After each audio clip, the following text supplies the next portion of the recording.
ইসলামে সকল ধরনের বাদ্যযন্ত্রকে হারাম করা হয়েছে, কিন্তু আমার হাতে যে বাদ্যযন্ত্রকে দেখতে পাচ্ছেন এটাকে দফ বলা হয়। ইসলামে শুধু এই বাদ্যযন্ত্রকেই হালাল করা হয়েছে, যেখানে রাসূল সাল্লাল্লাহু আলাইহি ওয়াসাল্লাম বলেছেন তোমরা বিয়ের ঘোষণা দাও এবং সেটি মসজিদে করো এবং এই উপলক্ষে দফ ব্যবহার করো। মানে এই দফের কথা বলা হয় যে দফের সামনে বন্ধ থাকবে এবং পিছন দিকে খোলা থাকবে, এটা কিন্তু দফ বলা হয়।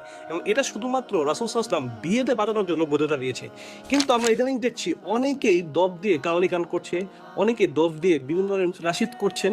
তো আসলে আলেমদের মতে যে দফটি শ্রুতি মধুর নয়, শুনতে অসুন্দর দেখা যায়, সেটাই জায়েজ। কিন্তু দফকে যদি আপনি শ্রুতি মধুর করে শুনেন বা শ্রুতি মধুর করে করার চেষ্টা করেন, তখনই সেটি বাদ্যযন্ত্র হিসেবে গণ্য হবে এবং সেটি ইসলামের শরীয়তের মতে হারাম হবে। এতটুকু আমি গবেষণা করে জেনেছি। এখন আপনারা যারা দফ ব্যবহার করছেন, অবশ্যই আপনারা কি কারণে করছেন, কেন করছেন এবং